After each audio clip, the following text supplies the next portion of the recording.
বলে মিমিলা তোমরা দেখেছো আমি বসা বসা শিখে গেছি মিমিলা, বলে আমি বসে শিখে গেছি মিমিলা। Good morning মিমিলা। তো এখন যেহেতু প্রচুর জামা কাপড় মানে হচ্ছে, আর কালকে না আমি সকালে একদমই জামা কাপড়গুলো কেচে দিতে পারিনি, তার জন্য সন্ধ্যাবেলায় কেচে দিয়ে এই দড়িটায় একটার উপরে একটা একটার উপরে একটা মানে গাদা করে আর কি মেলে রেখেছিলাম। আর এখন এইগুলো মানে শুকিয়ে গেছে, বাইরে একটু ভাবলাম রোদে দিয়ে দেবো, মানে ঠান্ডা ঠান্ডাটা না এখনও আছে। আর বিশেষ করে সব দিকে গরম পড়ে গেলেও আমাদের এই মানে এই বাড়িটাতে আর কি কেন জানি না ঠান্ডাটা যেন বাইরেই বেরোলে বেশ গরম লাগে, আর ঘরের মধ্যে যেই ঢুকি ঠান্ডা ঠান্ডা লাগে। এটা ভেবেও ভালো লাগে যে সামনে গরম আসছে, এই নিচটা যদি এতটা ঠান্ডা কুলকুল ব্যাপারটা থাকে, মানে গরমের টাইমটা যাতে একটু শান্তিভাবে কাটে, এটাই হচ্ছে ব্যাপার। জামা কাপড়গুলো বালতিতে ভরে নিলাম, মানে এই মাত্র দেখতে পেলে আমার পাটা একদম পিছলে গেছে।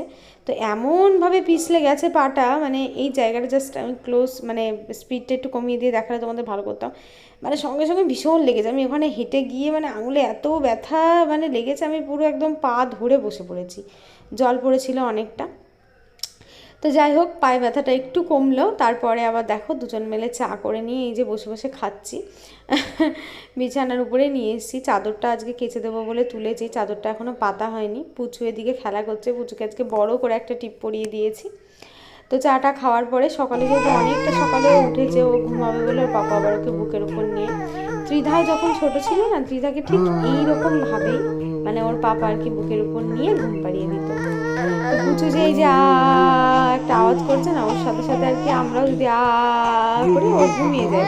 একটা আর ঘুম আসলে যে কি পরিমাণ মানে কি যে করবে, তখন না কোলে থাকবে না ইয়েতে থাকবে, মানে এত কান্নাকাটি শুরু করে দেবে। হ্যাঁ, তখন আমরা অটোমেটিক বুঝতে পেরে যাই যে ওর ভীষণ ঘুম পেয়েছে।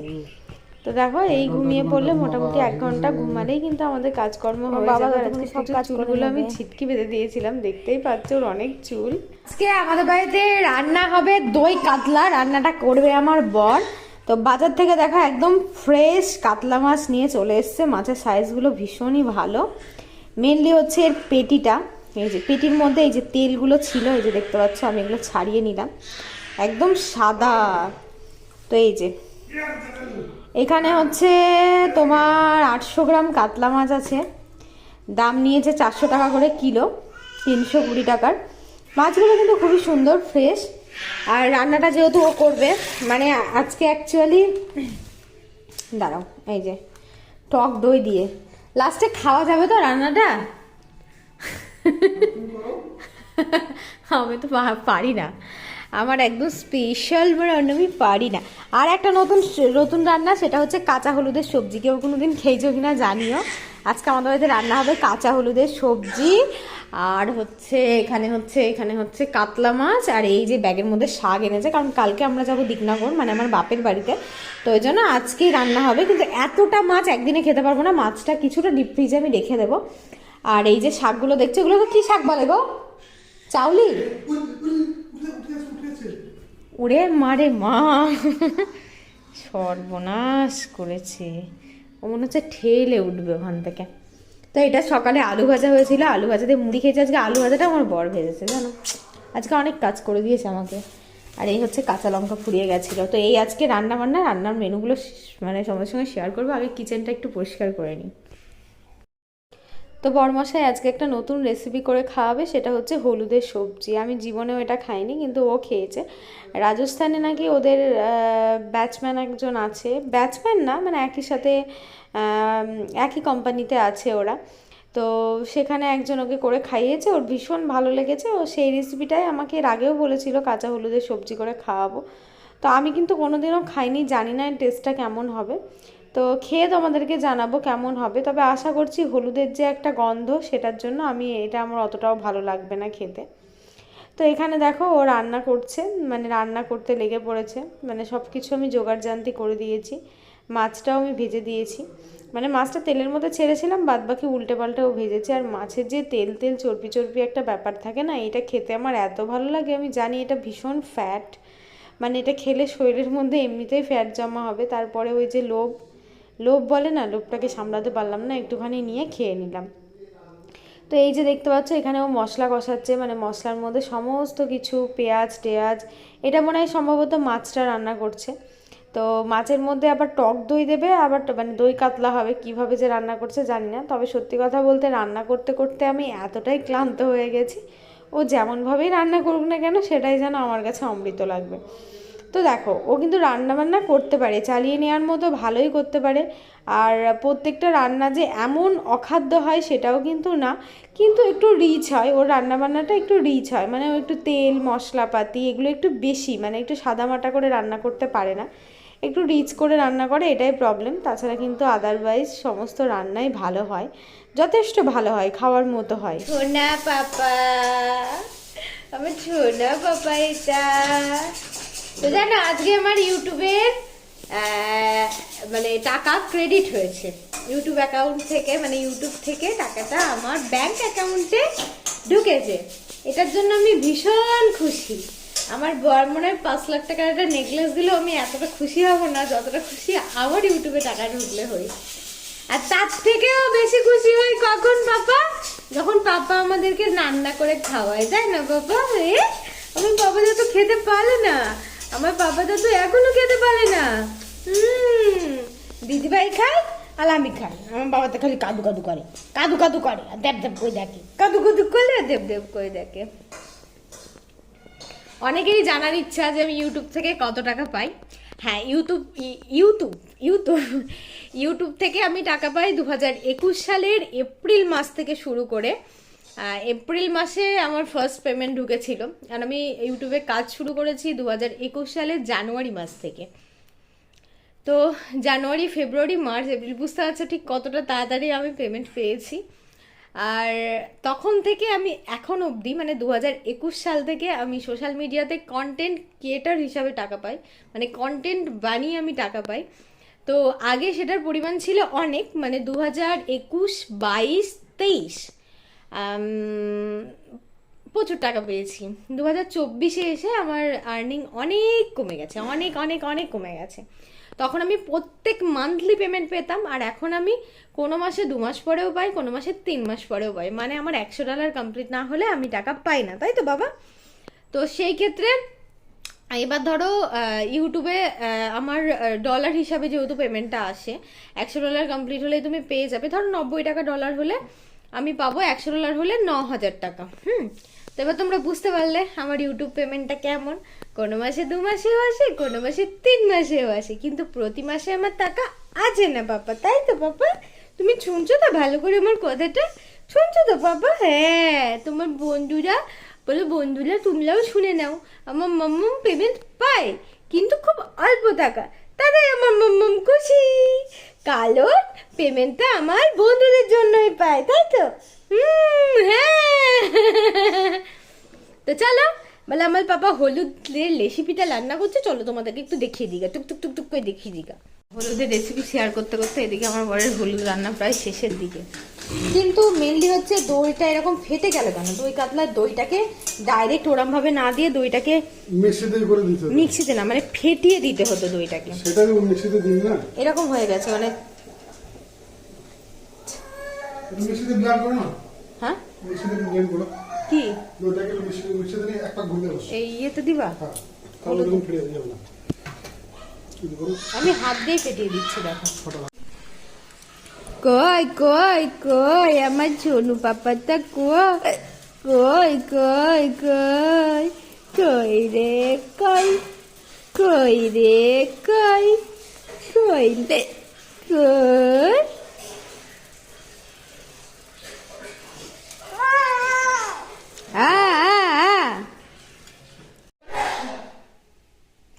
এই জামা কাপড়গুলো তুলে নিয়ে আসলাম, আর প্রচুর জামা কাপড় এখনো মেলা আছে সেগুলো, আর এই যে বিছানাটা দেখছো কেমন হয়ে আছে, এগুলো একদম তুড়ি মেরে একদম সুন্দর করে দেবো। দেখো আজকে আমার বর রান্না করেছিল শাক ভাজা, হলুদ আর দই কাতলা। তো দই কাতলার টেস্টটা ভীষণই ভালো ছিল, একটু টক টক ব্যাপারটা বেশি হয়ে গেছিলো, কিন্তু খেতে সত্যি কথা বলতে মাছটাও ছিল সেই, আর খাবারটাও ভালো হয়েছিল। আর হলুদের সবজিটা আমি আর শেয়ার করিনি, কারণ আমার কাছে অতটাও ভালো লাগেনি, মানে একদমই কি বলবো, ওই জন্য আর হলুদের রেসিপিটা আমি শেয়ার করি না। তোমরা কেউ খেতে যেও না, ফালতু ফালতু মশলাপাতি নষ্ট হবে।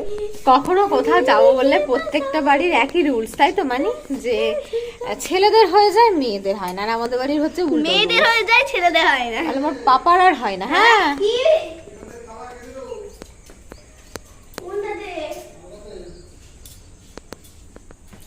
এই তোর বাবাকে বল শোকেসের তালা দিয়ে দিতে, ওই শোকেসটাতে। হ্যাঁ তালা দিয়ে দাও, ওইটাতে তালা দিয়ে ড্রয়ারে চাবি রেখে দাও। আরে প্রচুর কোনো ব্যাপার নেই, এ থাকবে, এই লোকের মানুষজনকে দেখবে। দেখি আমার বডির লুকটা একটু দেখি। একজন কমেন্ট করেছে দিদি দাদা তো পুরো একদম ফিট হয়ে গেছে। ফিট মানে হ্যান্ডসাম। ওয়েট লস করেছে, ওয়েট লস। আমি সে জিমে ভর্তি হয়ে যাও, ও যা কুড়ে ও ভর্তি হবে জিমে, তাহলেই হয়েছে। আমি রেডি হয়ে বাইরে দাঁড়িয়ে আছি 4:29-এ, আর আমার বর বাইরে আসলো 4:38-এ। তাহলে এবার সবাই বুঝতেই পারছে। মানে একটু চেপে বস, একটু ভিতর দিকে চেপে বস। তারপরে আমার সোনা বাকি আজকে 7 মিনিট না। বাবারে দেখি দেখি দেখি ভাই পায়ে লাগবে না। হ্যাঁ চলো। বহরমপুর মেলাটা একদমই বাস স্ট্যান্ডের কাছে হয়। তোমরা অনেকেই বহরমপুর মেলার নাম শুনেছো, ভীষণ বড় একটা মেলা। তো সব থেকে ফ্রড যে ব্যাপারটা লেগেছে আমার, যে মেলার ভিতরে এন্ট্রি করতেও টাকা লাগে, এমনকি 2 বছরের ঊর্ধ্বে বাচ্চাদের জন্যও সেম 15 টাকা করেই লাগে। মানে মেলায় এন্ট্রি করতেও নাকি 45 টাকা চার্জ দিতে হবে, বুঝতে পারছো? এটা হচ্ছে আমার ভীষণই একটা বাজে জিনিস লেগেছে, মানে ব্যবসা যেটাকে বলে আর কি। তো এখানে আমি ভয়েস মানে দিয়েছিলাম, কিন্তু গান চলছিল বলে আমাকে ভয়েসটাকে মিউট করে দিয়ে আবার নতুন করে আমাকে ভয়েস ওভার দিতে হচ্ছে। মেলাতে প্রচুর জিনিস ছিল, কিন্তু একটাও তুমি কিনতে পারবে না, মানে এত দাম জিনিসের।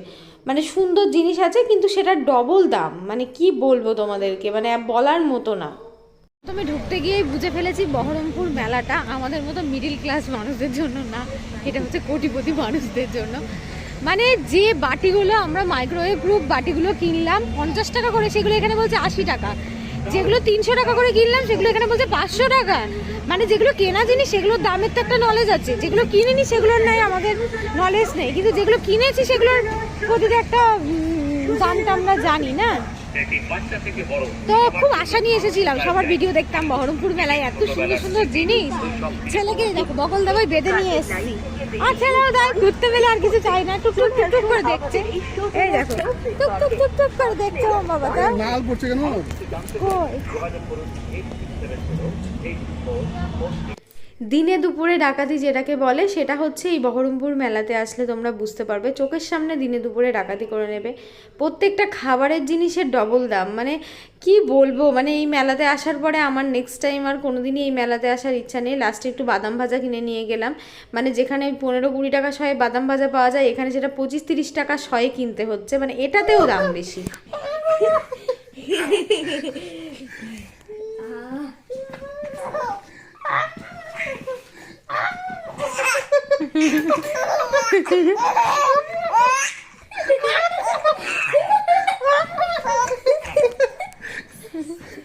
আরে হাসি রে। এটা কে? এটা বাবা, এটা বাবা। এটা হাম দাও, এটা হাম দাও, এটা হাম দাও, হাম দাও। এইটা লাগতা, এইটা লাগতা, এইটা লাগতা, এইটা লাগতা, এইটা লাগতা, এইটা লাগতা, এইটা লাগতা। এটা পড়ছে তো অন্ধকার হচ্ছে ছবিটা। তো গ্যাসে চা বসালাম, হঠাৎ করে দেখি গ্যাসটা ফুরিয়ে গেল। আমার গ্যাসে কিন্তু অনেক দিনই হয়ে যায়, মানে 1.5 থেকে 2 মাস হয়ে যায়। এবার গ্যাসটা দেখলাম হলো না খুব একটা বেশি দিন, মানে ওই 1.5 মাসের কাছাকাছি গিয়েই ফুরিয়ে গেল। তো গ্যাস তোমাকে কম দিয়েছে। হতে পারে, ঠিক বলেছো, এটাও হতে পারে। তো দেখো এটা আমি পাঞ্জাবে থাকতে নিয়েছিলাম, মানে 2023 সালে, তাই না? 23-এ পাঞ্জাবে গেছিলাম তো, 22-এ, 22-এ 23-এ চলে এসেছিলে। 23-এ চলে এসেছিলাম, তাহলে 24, 25, 26, হ্যাঁ হ্যাঁ হ্যাঁ, ঠিক ঠিক ঠিক ঠিক। তো এই পাঞ্জাবে গিয়ে নিয়েছি 2022 সালের শেষের দিকে একদম। তারপরে দেখো 23, 24, 25, 3-4 বছর হয়ে গেল এই জিনিসটা নিয়েছি, এত ভালো। অনেকেই কিনেছে বলে খারাপ হয়ে গেছে, ভালো নেই, কিন্তু আমার সত্যি কথা বলতে একটুও খারাপ হয়নি, কিচ্ছু হয়নি। মেলা থেকে এসে চা করে খেলাম, বাড়িতে মেলাতে কিছুই খাইনি। 10 টাকায় 3টে ফুচকা খাওয়ার কোনো মানেই হয় না, যার কোনো টেস্টি নেই। টেস্টি থাকলে একটা আলাদা ব্যাপার ছিল। এর থেকে আমাদের বিষ্ণুপুর কালীবাড়ির মেলা অনেকই ভালো। তো সবাই ভালো থেকো, সুস্থ থেকো, সাবধানে থেকো। নেক্সট একটা ভিডিওতে দেখা হবে। এটা